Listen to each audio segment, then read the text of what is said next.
Missionary Wilbert and First Lady Missionary Riley. I'm so glad again to see Missionary Foster here. And to all of the people of the Lord, our guests that have come, you who are listening by way of radio, we're just so happy to have you. I'm going to go right to the Word of the Lord. I need to read from two passages, one in the New Testament and one in the Old Testament. So go with me, those that have your Bibles, to St. Matthew chapter 1 and verse 22. And then we're going to read from Isaiah chapter 7 and verse, around verse 13, I think before 13, verse 10. All right, St. Matthew chapter 1 and verse 22, it reads, "Now all of this was done, that it might be fulfilled, which was spoken of the Lord by the prophet, saying, Behold, a virgin shall be with child, and shall bring forth a son, and they shall call his name Emmanuel, which being interpreted is God with us. Then Joseph, being raised from sleep, did as angel of the Lord had bidden him, and took unto him his wife, and knew her not until she had brought forth her firstborn son, and he called his name Jesus." For emphasis, I do want you to go and look at verse 23 again.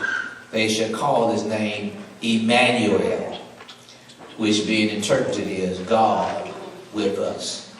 From Isaiah chapter 7 and verse 10, it reads, "Moreover, the Lord spake again unto Ahaz, saying, Ask thee a sign of the Lord thy God. Ask it either in the depth or in the height above. But Ahaz said, I will not ask, neither will I tempt the Lord. And he said, Hear ye now, O house of David.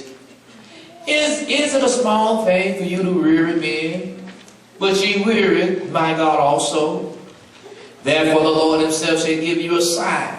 Behold, a virgin shall conceive, and bear a son, and shall call his name Emmanuel." I want to use for a subject today, the subject being Emmanuel, God with us. Come on and just say Emmanuel, God with us. Now come on and clap your hands, everybody. Aren't you glad that God is with us? Oh, somebody ought to say something here. Amen. And just to think about the fact that he's with us, because in this life, I'm sure that many of you could testify that there are some days that are difficult and troubling. There are times we face problems that seem to be insurmountable. Meaning that these problems, they look like they're unbeatable, or battles that cannot be won, mountains that cannot be conquered. And when we face these situations, our hearts have been broken. Amen. And we're overwhelmed. Anybody know what I'm talking about? It was seen as if all hope was gone. Now, that's how King Ahaz, I need y'all to stay with me for a few minutes. I hope that be so long.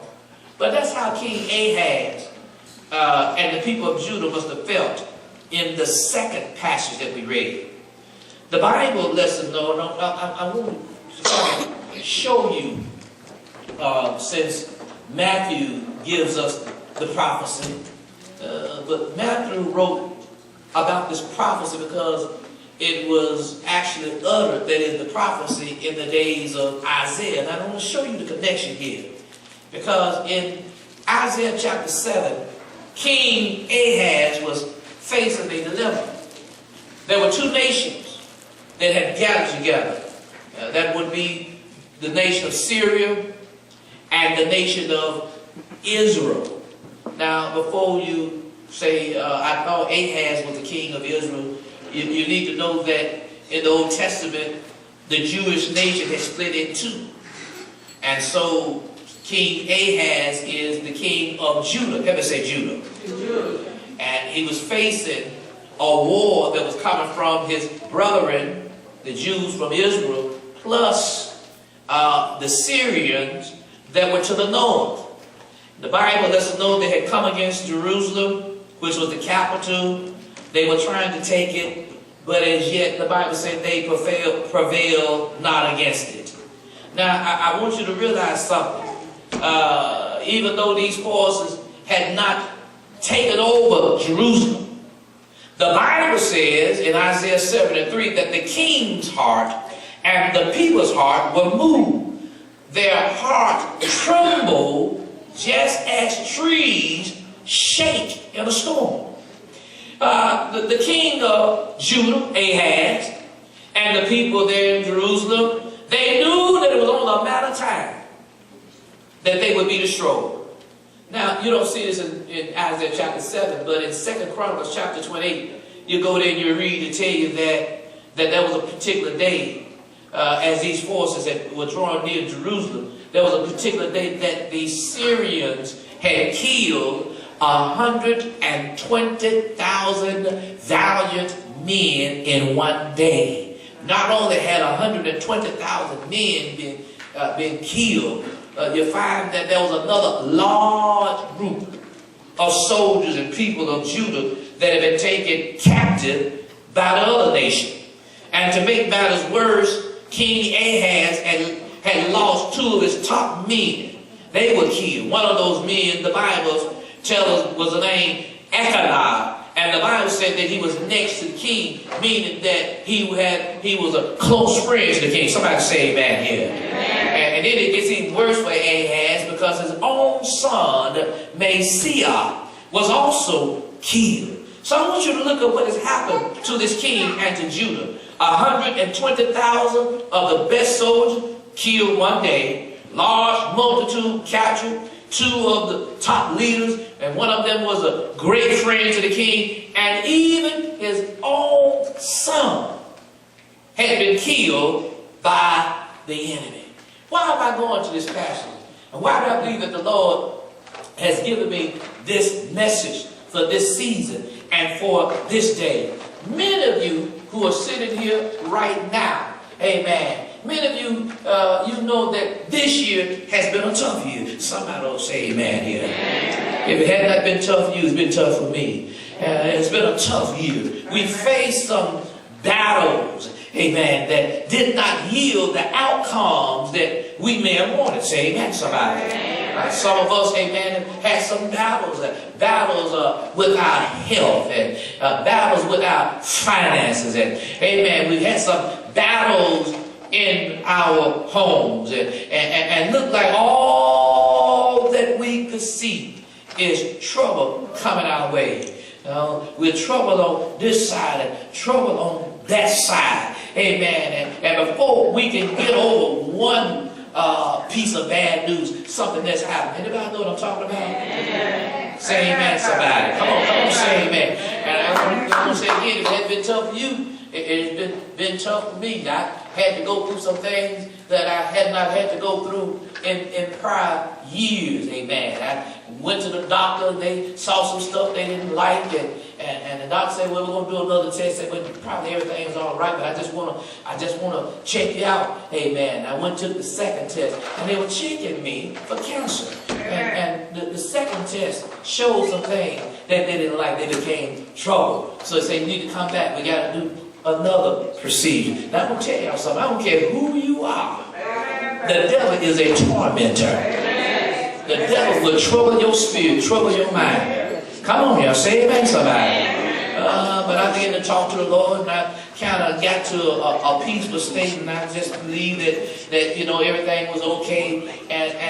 But they told me, say, now look, say now if the tests are good, you won't have to come back for any more work, any more tests, or won't have to make an appointment. But if things don't look right, we don't have to make another appointment. And so the day I was looking for the call, I'm expecting to hear from them. My wife called me from the job, said, have you heard from them yet? Said, no. I said, well, call them. I said, well, I'm going to give them a few more minutes. I'm out in Walmart, and I get a text from them saying that you need to come to us, you need to come down to Jackson next week. Now, keep in mind, they told me if everything was good, there'd be no appointment. I'm saying, now, here they text me for an appointment, and they have not even called me. And the devil started talking. So, oh, yeah, you got it, and you're going to go through this, and you're going to go through that. Remind me before we died from what they were checking before and all that kind of stuff. But then, as I was moving the cart through the store, I stopped for a moment. And the Spirit of the Lord began to deal with me. He said, just calm down. Yes. Just calm down. I began to calm down. I said, I'm just going to wait till I get a chance to talk to them. And I said, now, they don't send a text, so they give me the right to call. Now, and I called and said, y'all send a text, but I need to know what's going on.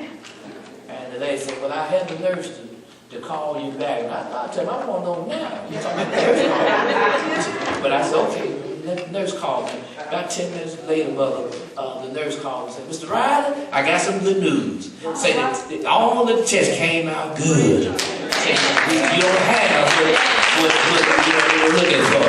And I praise God for the good report. But what I'm trying to tell you, we go through some things sometimes. Come on, y'all. Come on and say amen. There's some things that we have seen and witnessed. We hope that it will never happen to us, but you need to know you live in a mean and cruel world. You live in a world where the devil doesn't like you. Say amen, somebody. And the devil will do all he can to destroy you. So I want you to look at how these people must have felt. Amen. And even how we can feel when things are not going the way we really want them to go. As these folks begin to move toward Jerusalem, I just believe that King Ahab and the people, they could see the dust that was coming from the chariots and horses that were on their way to destroy Jerusalem. Matter of fact, I already read, I talked about Isaiah 7:1 that talked about the two kings and the two nations, amen, Syria and Israel, amen. The Bible said went up toward Jerusalem to war against it. And in my mind, I see the dust flying, amen, as they move with a great force toward the city.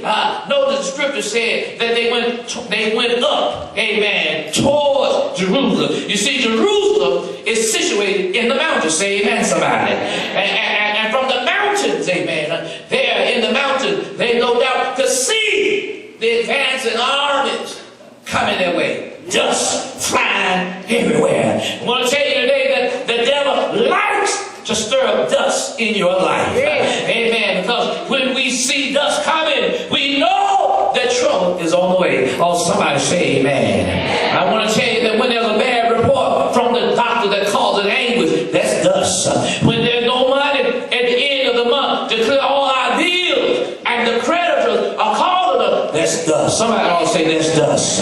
When conflict arises within your family, and some of us have had some conflicts in our families, causing people to fall out with one another, and things are yet getting worse. That's dust. Amen. Things have gotten bad, so bad until some of us seem like we're in a dust storm, and we cannot see our way out. But know this, in the spirit of this message, God is still there. His name is Emmanuel. Hallelujah.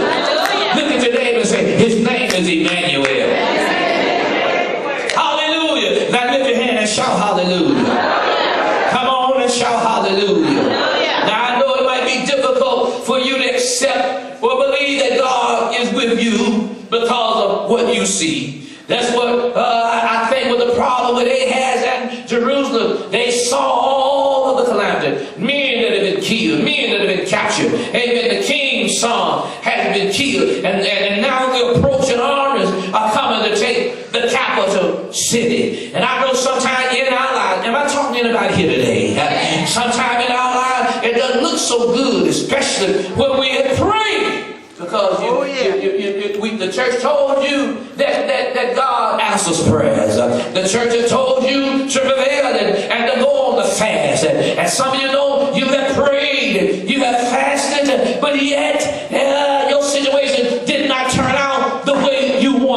72. Amen. And when this happens, it does not make us feel so good. And while you're feeling bad and your emotions look like perhaps on a roller coaster. Amen. And what I mean by that, you come Sunday morning and heard a testimony, heard the choir sing that God is a great God. You heard somebody say he is a deliverer.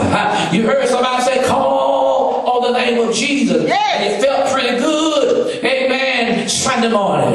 You felt like shouting. Amen. You were on a high. But when you went home, and particularly on Monday morning, amen, when the problem was yet staring you in the face, you come off the high feeling, and you come down into the valley, and start feeling bad, and start feeling rough. Well, that's just how the devil wants it to be. He wants you to be on a roller coaster, up one day and down the next day. He doesn't care if you shout a little bit on Sunday morning. He plans to bring some trouble on Monday morning. Come on and tell God thank you. And that's when the devil starts taunting you. Oh, he'll speak to you just like the Holy Ghost would talk to you. Has anybody heard the devil talk to you before? Because the devil will talk to you. He'll tell you things like you're just a loser.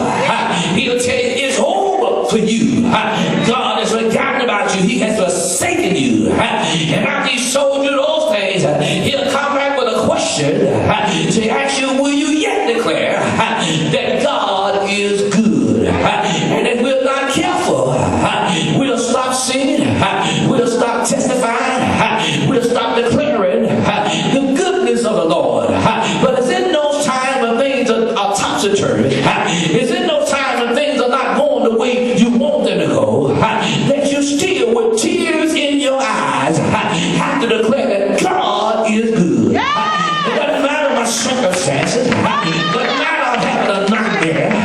It doesn't matter that I'm going through. He is good.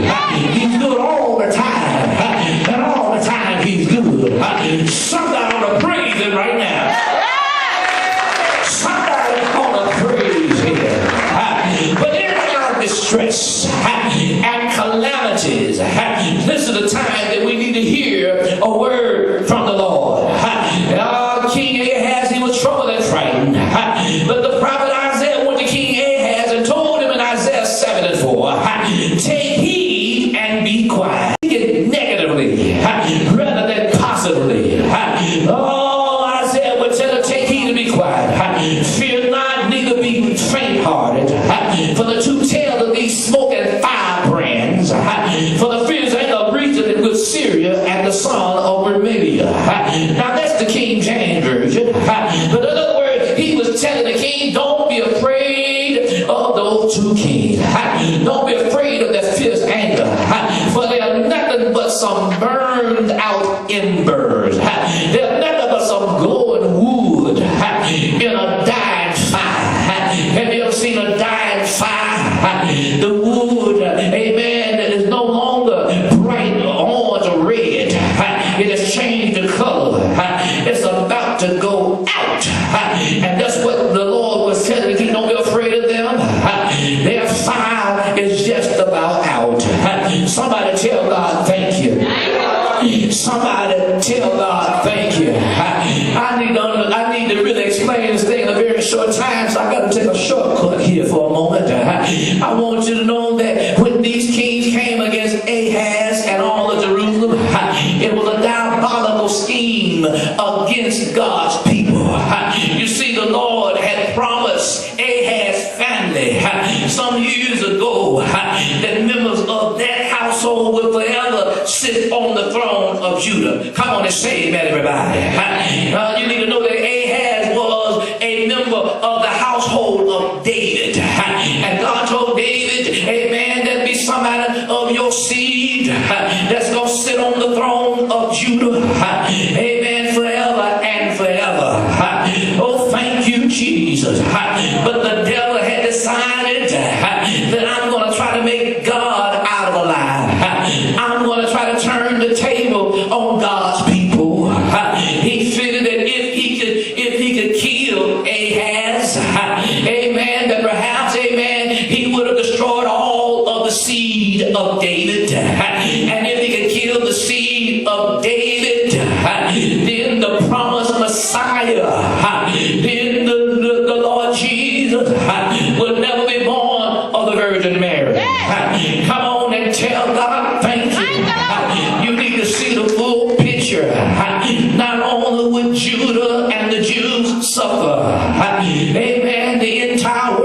would suffer.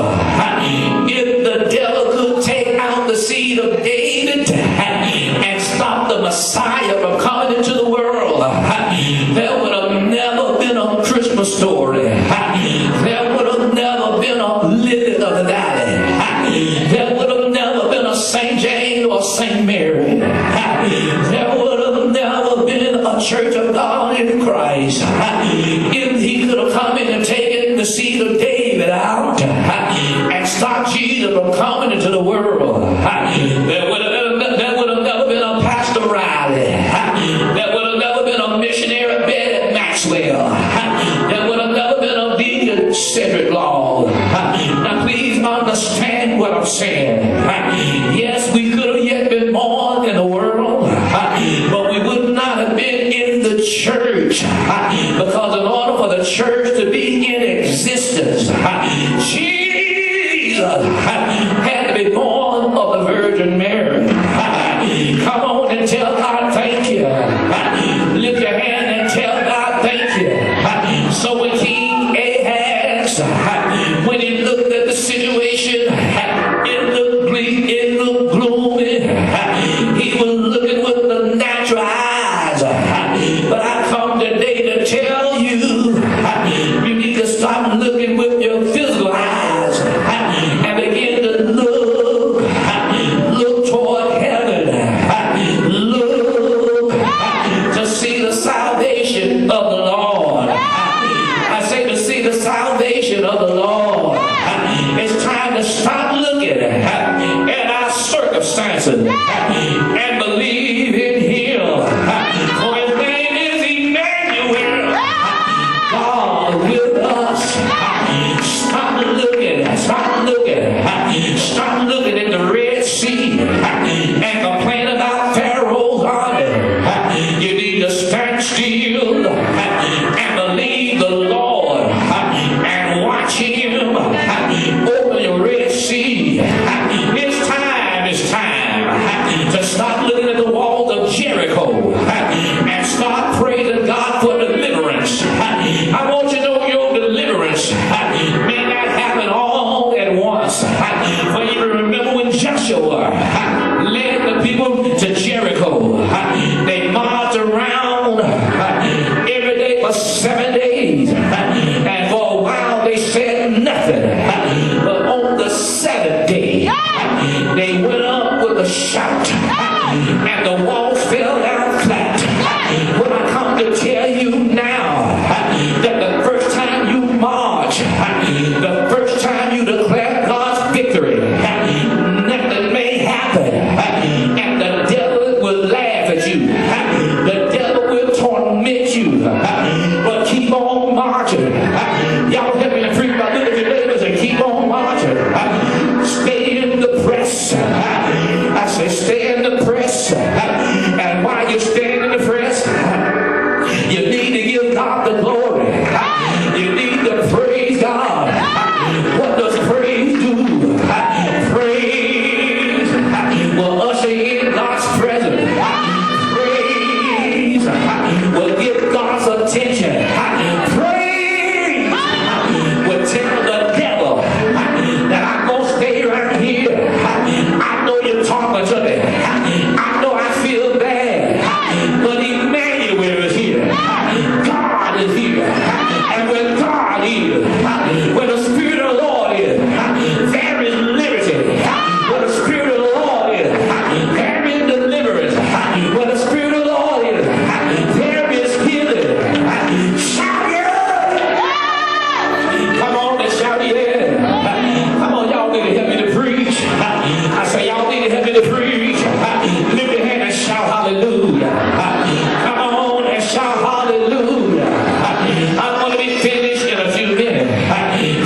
I want you to know they're going to be disposed of. I want you to know this little child is with me before he's old enough to eat butter and honey, because he's still on milk. Before he's old enough to know right from wrong, God is going to take care of your enemies. And just as he said, in 2 years, both of the king were dead.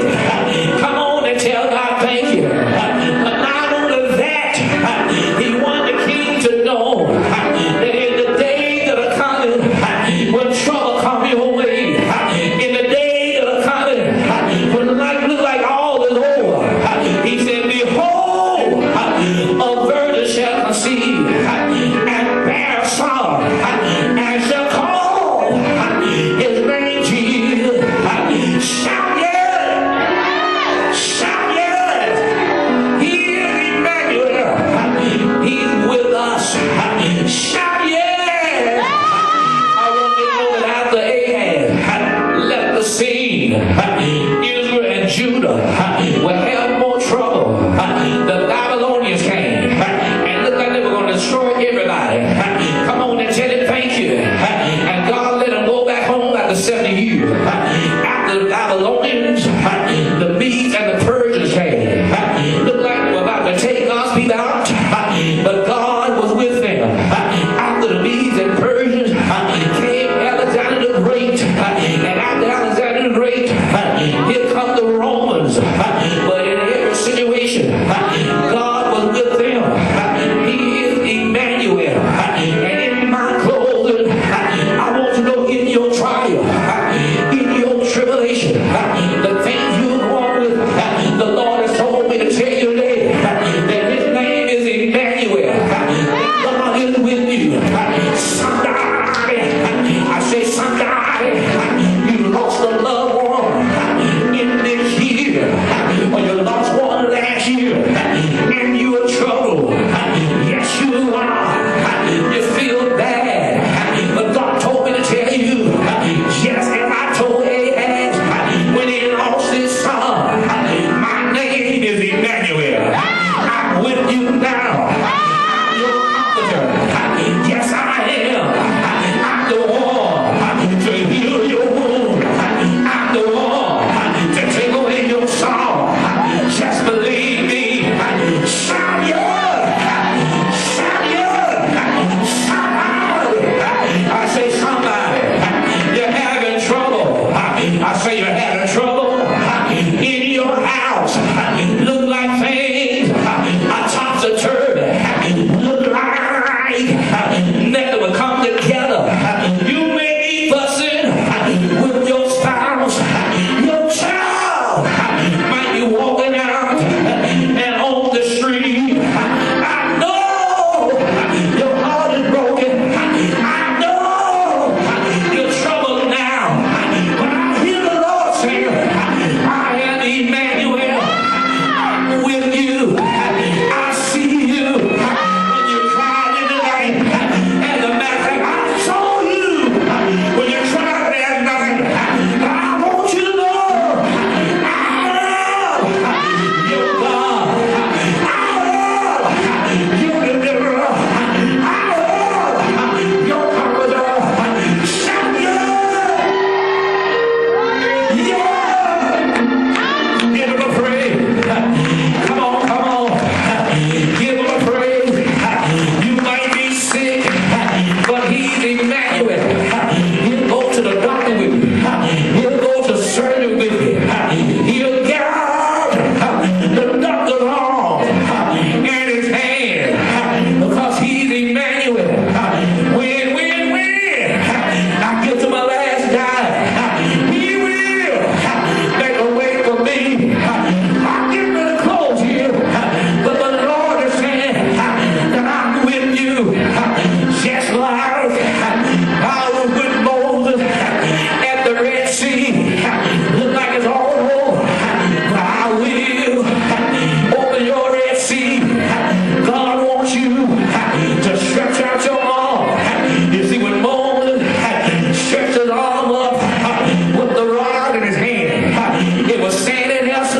God is so good. Until when they were there in the Red Sea, and God opened the Red Sea. Now listen, when he opened that Red Sea, that sea was open for a while.